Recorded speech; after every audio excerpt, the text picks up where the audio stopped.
It's happened to everyone. A friend or a workmate hears or reads something, but has gotten the story completely wrong. Sometimes it's not important, but Eamon's holiday plans could have been dashed if his friend was right. Let's look again at how Eamon checked the notice. Donal hadn't read the notice word for word, and that's the key when reading this kind of notice. It's intended to get across the information as quickly and as simply as possible, and because of that, every word is important. Leave one out and the whole meaning of the notice can change. So read slowly and carefully and take note of critical information, such as times and dates, and check it again if you're still not sure.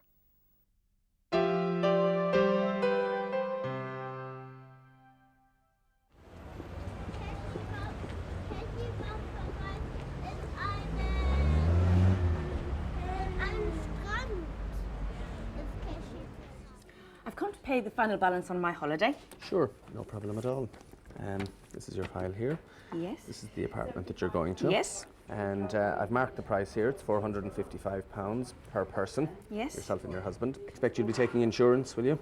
Yes. The insurance is £29 I'd be interested in per insurance. person. Yeah. There is a form that we need to fill. It covers 3 items, just to check that everybody's under 74 years of age, which Okay. they are in this case. Yes. There isn't any reason that you know of for the holiday to be cancelled. I don't think there is. No. And finally, and most importantly, checking to see that there is no pre-existing medical condition with either yourself or your husband, Eamon. No, as nothing to at all. Why the holiday should be cancelled or anything like that. No, nothing. Okay, so if you could just sign that for me there, please. Thank you. Thank you. And date? 3rd of August. Okay. That's great. Thank you very much. And just delete that section. Thank you. So when I add on the insurance, then £29 per person, that adds on £58. The total cost of your holiday is £968. You've already paid me a deposit of £140. I have. So the balance due now is £828. £828. That's right. You're going to give me a cheque, I think. Yes. Okay, that's great. Who do I make it payable to? Tom Mannion Travel.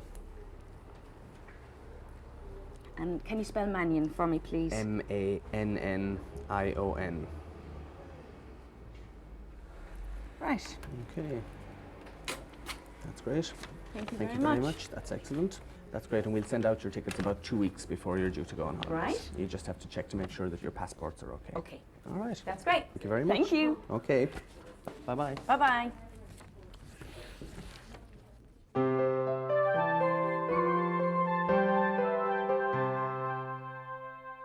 At last, all the hard work and saving has paid off, and Tina's paying for her holiday by cheque. No matter which bank you're dealing with, the layout of cheques is the same. The date goes in the top right-hand corner.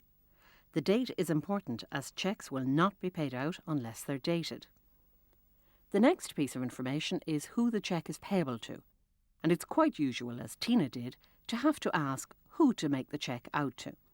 In this case, it's Tom Mannion Travel. And again, if you're not sure of the spelling of a person's name or company, it's quite okay to ask. The amount of the cheque is written in 2 different places and in 2 different ways. This is done so that there's no doubt about how much the cheque is for. Tina writes out the amount first in words, £828. Sometimes the word only is written after this, just to be sure that no one alters the cheque after you've signed it. There's usually a separate box or line on the right-hand side of the cheque to write the amount in numbers. And then finally, and most importantly, your signature. The cheque isn't a legal document and won't be paid out until you sign it. On page 18 of the Read Right Now support booklet, you'll find out how to spell numbers as words, which you might find useful.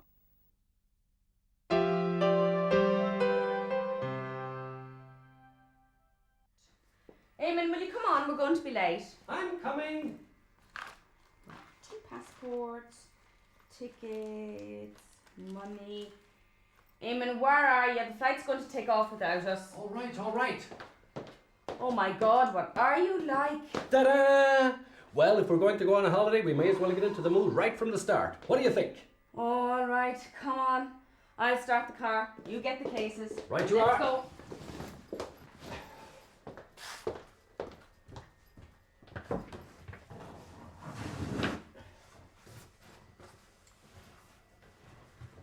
As Eamon and Tina head for the sun, it's back to Ernie and Mary for some words of encouragement about the benefits of returning to learning. It's a lovely feeling for me that I can pick up a book. It can be 300 pages or 500 pages, and I can sit down and enjoy that book today. And that's the freedom reading and writing. It gives you freedom to think, to form an opinion. You read an article in a newspaper about local government or national government, and you can say, I agree or disagree, because you have an informed opinion. I'm going back now this year to VITAS. I done foundation level junior cert maths.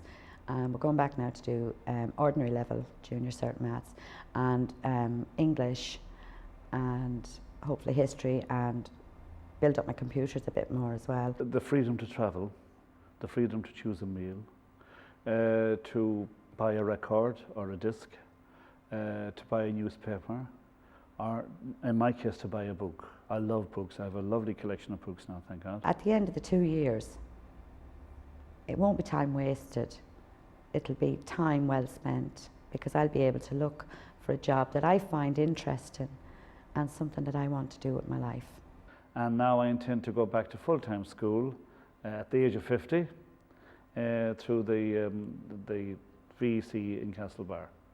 And it's a 2-year course, and my intentions and my dream is then I will go back to third level college and I'll do a 3-year course there, and by the time I'm 55 I hope to have a diploma from third level college, either on communications, computers, languages, or history or archaeology.